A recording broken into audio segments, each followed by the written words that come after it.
Hello and welcome back to More Crafts. Thank you for joining me today. We're going to show you two items to make that are great for Valentine's or anytime gifts. One is this cute little milk carton box. Thank you to poodles.com. And another is a box that you can make with your Stampin' Up! Envelope punch board. Again, thank you to poodles.com.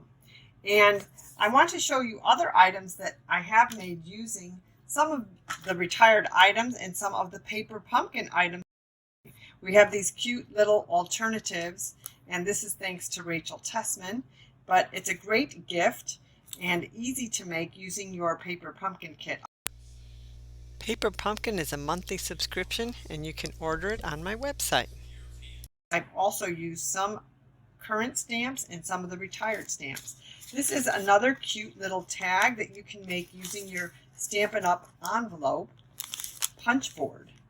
Very easy to make, and you can see I've also used some of the retired designer series paper from Stampin' Up!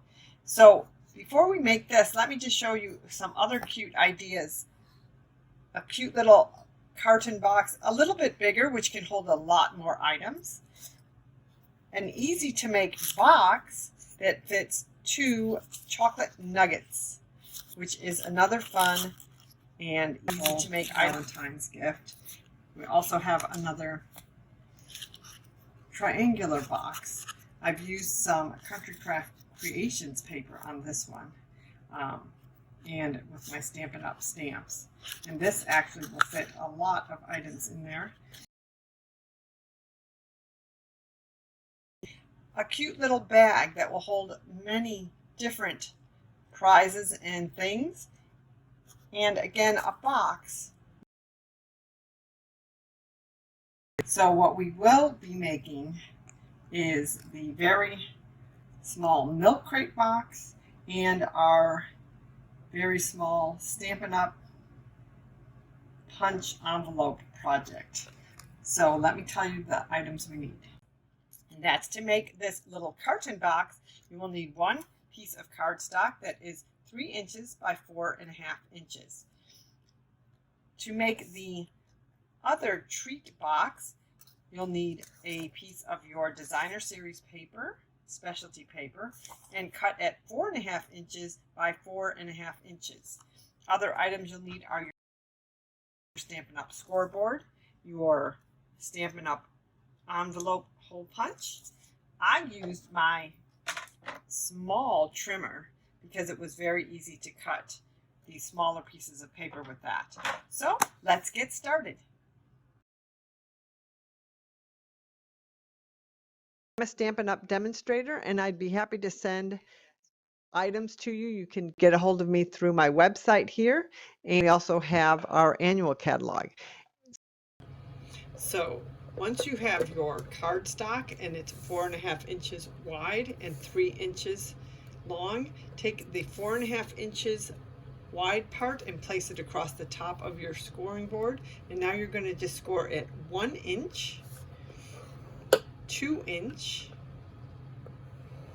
3 inch, and 4 inch. And then take and turn it to the side, doesn't matter which way you turn it, and score at 1/4 inch, which is that mark right there. And again, I apologize if there is a glare.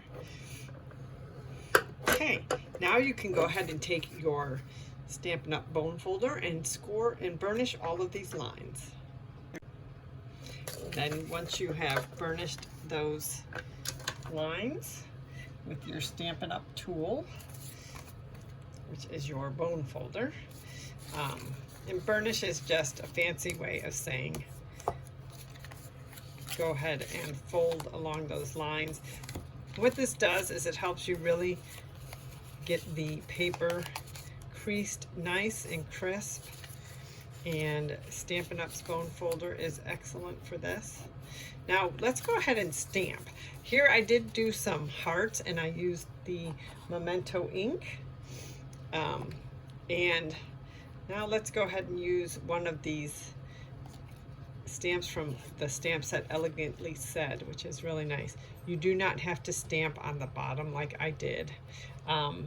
And then I also used just a heart stamp that I just think is very cute and was fun to go ahead and fill in with my blender pens. And you can just attach them. The bottom flaps here are going to be on the bottom, so you don't need to use that.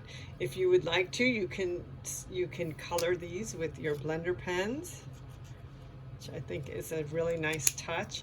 Right here I'm using Magenta Madness and Mango Melody.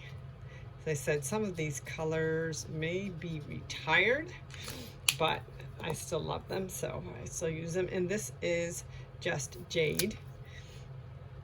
So you can just do, there's just so many beautiful, these Stampin' Blend pens are really nice. They have a tip that is wider and then a tip that is more fine point. So if you wanted to make different things, and you can, oh, I should not put that on there. You can actually mix and match them too.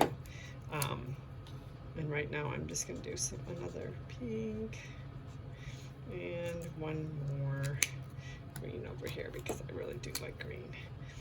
Okay, so once you've colored in your stamps, then you can just, and again I've used Just Jade, Magenta Madness, and Mango Melody for my stamps, my Stampin' Blends there. Then what you're going to do is you're going to cut. You're going to, now remember, the top has that 1/4 inch line. Okay, so that is not, don't cut there. But on the bottom, you're going to cut, and I'm going to use my Stampin' Up! Snips. You're going to cut out this piece here, all the way off. Oops. So here you're going to cut out this piece on the bottom. This is a small rectangular piece, and I am going to miter cut it. And then you're just going to cut up on these other ones. Okay, so this is the only one that I'm actually going to cut off. Okay, you could just do the little rectangular cut. I do like to miter cut it just a little bit. Okay, this is where we will be attaching our tear and tape. So your tear and tape is an excellent adhesive. You're just going to put it on this little flap. Well, I made that way too long. Actually, you're going to put it along that entire flap.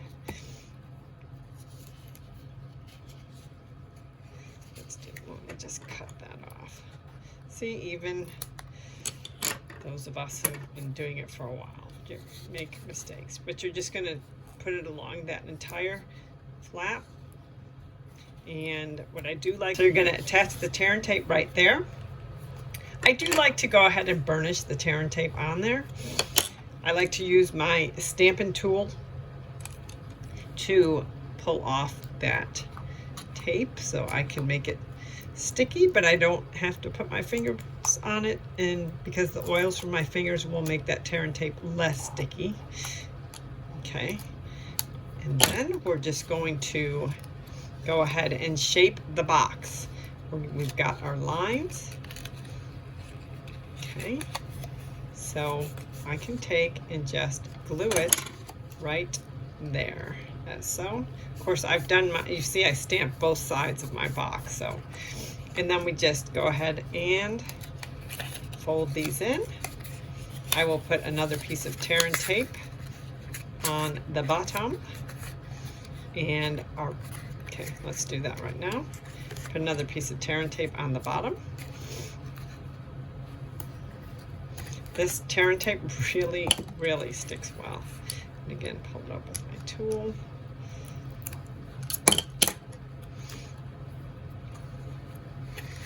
And then what you'll see is, and I do sometimes like to come in with my bone folder. Go ahead and then it just simply will give you a nice little crease. Fold over that top. Do have these really cute clips, which are made by Stampin' Up, different colors. So let's see, what color do we want to use on this one? Of course, I've done this one inside out. I'm going to have to go ahead and color again. But these were Stampin' Up! Mini clips and another retired item. But they do have really cute clips and tags that you can use. So let's go ahead and just put that on the top. This is a perfect size for one Hershey's Kiss. And I don't know if you've seen, but there are some adorable and delicious different flavored Hershey's Kisses. So there is our mini milk crate box. You can find all the items that you'll need to make this mini milk crate box in the description box below, and click subscribe while you're there. Happy crafting!